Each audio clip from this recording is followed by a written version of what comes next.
Hello, everyone. Welcome back to E20 Zone TV. I hope everyone's all well out there in the world, doing good in life. I am here to talk about the fan unrest towards this ownership, the media frenzy that has happened, and obviously the boycott games that are coming up. Before I get started, please do smash a like on the video. It goes a long way, really gets us out there. Please do subscribe to E20 Zone TV. I keep having a subscriber. Subscribe, unsubscribe, subscribe, unsubscribe. Stay subscribed, people. Stay subscribed. Hit notification bell, and if you want to become a member of the channel and support the channel, by all means, check out the membership stuff on that. Wow, what a good few days. I need a few days of rest away from YouTube, away from social media, really not doing anything on social media as such. And as soon as I go away, everyone's coming out. There's letters from like the fan advisory board. There's fan protests. There's boycotts. There's all sorts of stuff that's coming up in the West Ham world. It's been coming. I don't like to say it. I'm not going to sit here and gloat, but I knew this was coming for a long time. And it's quite sad, really, that it has come to this, to us protesting and trying to force this man out the door. But it has been coming. David Sullivan is just not fit for purpose anymore. And all good things do come to an end. Listen, he took us out of our home 10 years ago and he put us in that gaff. And there was an expectation to deliver world-class stadium with a world-class team. Do you know what I mean? And it hasn't materialised like that. Fine. Maybe it's time to say goodbye and we go in a different direction with an owner who is going to be looking at going up the league rather than just staying in the league. Now, obviously, there's been a lot of people speaking out on social media, especially on TalkSport and YouTube and on the radio everywhere. Basically, you name it, it's just been mentioned here, there, and everywhere. I'm seeing YouTubers popping up on Sky Sports. I'm seeing people going on TalkSport. And people have asked me, and they've said, Jay, why ain't you gone on there? I haven't got to go on there, mate. I'll say my stuff here, and people know who I am. And one thing I will say is that in this situation, the tide is starting to turn. And at last, like at last, I've been crying for this for a long time. Like the fan base coming together, looking at the situation and saying it ain't right. There is still people out there right now that are saying, what's protest going to do? What's boycott's going to do? You need to make a change. And you've got to be cruel to be kind. And you've got to do things that you would never wish to do for the greater good. And this is for the greater good. Sullivan and Karen Brady and all of them, to a point, are just not fit for purpose at this club anymore. They simply are not. Now, obviously, I see TalkSport. I see Simon Jordan on there. I like Simon Jordan. I don't like his opinion when it comes to Sullivan. He doesn't like Sullivan, but he seems to think that Sullivan's doing a good job.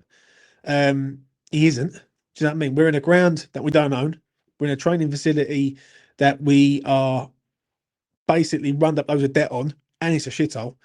Also, there's not really been no forward progression over the last few years. How can you go from being like a consistent top 10 side to then drop like a stone in water? That's poor choices. That's going for the cheap option. That's going for cheap signings also. But listen, everyone's got their opinion. Andy Goldstein come out and said that he feels for the West Ham fan base, and I sort of understand what he's saying in regards of the stadium. I think the stadium with West Ham is more of the issue, and then other issues sort of mount on top of that. No one's happy with this stadium, yeah. And Sullivan thought he would get in there, he would stay in there for a few years.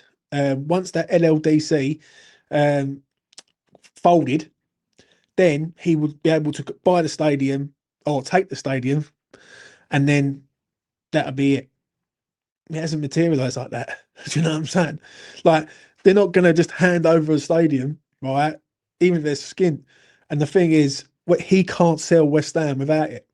West Ham United at present isn't a sellable asset with a ground that they don't own and everything run up with loads and loads of debt. It just isn't the case. Now, I'm seeing boycotts. I'm seeing planned protests. There's a one on the 20th of September. The other one is in the middle of October. Crystal Palace is the first one. Brentford is the second one. Both London derbies. People are going to be marching all the way up to the ground, but then refuse to go into the ground. This it's a sad state, but it's a state that needs to be done. Yeah, for the greater good. It simply does. Um, how do I see it going? Is the question. I think it's going to take time to get through, but I think it will get through. I think Sullivan and Brady and all that think they've had it too easy. They've had it miles too easy. First, it was the concessions last year. Then it was the wrong appointment, Julian Lopetegui for me, which was just never the right appointment in the first place. There's never no ambition from Sullivan, right? And I think if you was to ask him, where do you see West Ham? I don't think he could tell you. Like it ain't like they don't sign players for the future. They sign it for the here and now. And it's like it's like a rolling club at the minute. It's just rolling along and just see how we get on each year and go from there. And I listened to someone earlier on Talk Sport, and he told me about David Moyes. David Moyes was come in to basically keep West Ham in the league. And then he took us on a journey that I will never forget until the day I go. Right? Until the day I go from this earth, I will never forget Prague. I will never forget that moment when West Ham won that trophy, because for me, and for everyone, not just me, but for everyone, we've all witnessed heartache, and a hell of a lot of heartache with West Ham. Player final defeats, relegations, losing in the FA Cup final in 2006. That was like a moment that I could sort of witness and say, I've achieved something in life and I've seen West Ham win something, that I've always wanted to do. And there's some clubs out there that will never see their club win anything, and we've managed to do that. And I think what it was is that he brought David Moyes in basically to keep us in the league, right? And David Moyes opened the door to West Ham fans, including myself, that West Ham could become a massive club. Like there was 40,000 fans in Prague 2 years ago. And then the next day there was 250,000 fans on the streets of East London for the parade when people come home. That's not a small club. It's just not. And the problem is this ownership runs it like a small club. He runs it like a Cardiff City or a Peterborough. It's just sustainable each year. He'll take the money out and he'd keep it ticking over. And the fan base have had enough. 29,000 people have walked away over the last 5 years, right? And at that rate, you're going to have no fans in there. And when I say no fans, no West Ham fans are going to be in there. You're going to have football fans in there watching a game, but you're not going to have West Ham fans in there because the rate of that it's accelerating year in, year out. So a change has to happen. It has to happen right now. The issue is that how long will it go on for? Yeah, I think it's going to, as I said earlier, I think it's going to go on for a long while, but I do think it will get him out in the end. Media pressure is his kryptonite. I've been saying it. I've been saying it on Spaces. I've been saying it here. Yeah, the only way you're going to get through to Sullivan is consistently get into the media and say about this ownership of this club.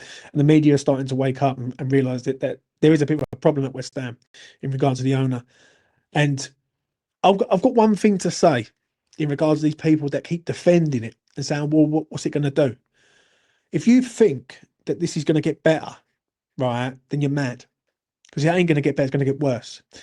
There's too many people at this club that have walked away for a reason that isn't to do with financial reasoning. So, I mean, you can sort of accept 29,000 people walking away, right, if it's for a financial situation, especially with the cost of living and everything. I can understand that. But it ain't. This is to do with the running of the club, where the club is going, the pricing of the club. Basically, I think when you go into the stadium itself is a major issue to many West Ham fans that I speak to, and it pains me. That's why I can never set foot over there. Never. I will never set foot in there while Sullivan's in charge, because what he's done is he served us up that and he's basically blagged it to all of us for years. And I see this about 6 years ago. I knew what he was up to. I knew the sort of media spiel and everything. I've got into the YouTube world and I've seen it massively change, right? And I'm seeing the propaganda from the West Ham community in regards of Sullivan, and it's not good. It's not good. And people have picked up on it. Other YouTubers have picked up on it. I've been banging this drum for years. And if it means that you've got to do a boycott from time to time and consist and keep up with this, then so be it. So be it. He can't take us further forward. He simply can't.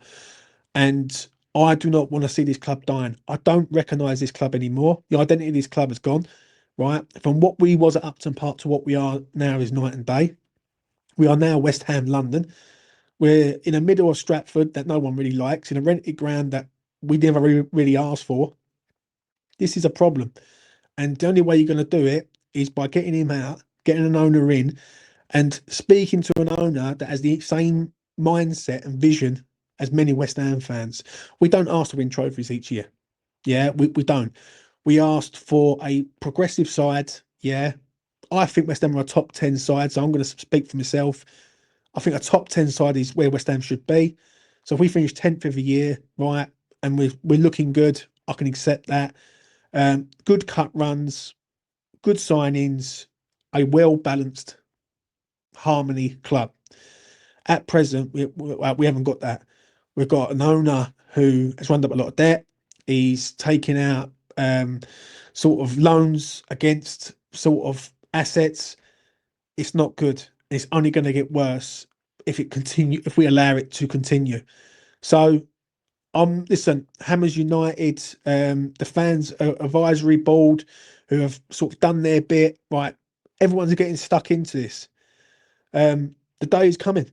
The day is going to be coming sooner rather than later. And I'm hoping by the end of the season, there will be an announcement to say that he's stepping down from his role, and basically he's not going to be the majority shareholder at West Ham. He's going to hand it over to someone else, right? Sullivan is not fit for purpose anymore, nor is Brady. I'm not going to let her get off with it.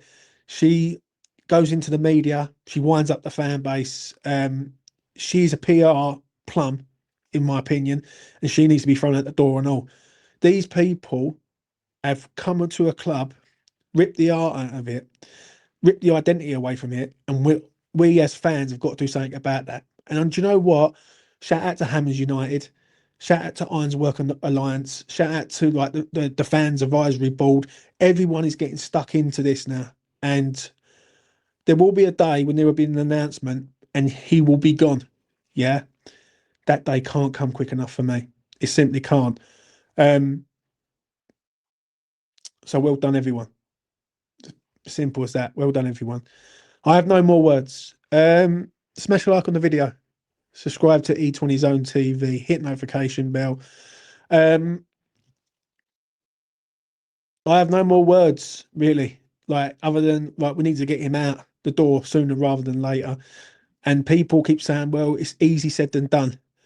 You start with this, you ramp it up, you keep ramping it up, you keep saying it in the media. Eventually, he will buckle. Mark my words on that, right? As God strikes me down right now, I'm telling you, right? Keep this up, and he will have nowhere to run, and he's got a choice. He either invests into this club, or he walks away. We know Sullivan don't invest, so what I'm going to say is he's probably going to walk away. Anyway, that's enough from me. Take care of yourselves out there. I haven't been too well recently, and I've been sort of going through the YouTube sort of scene, not being too well myself. So I'm going to take a bit of R&R and not do any lives, but I'll probably do a couple of videos from time to time. But I will speak to you again in the next one. Take care of yourselves. Remember one thing though before I go. Yeah, you got to start somewhere, and at the end, it will be heaven. Peace.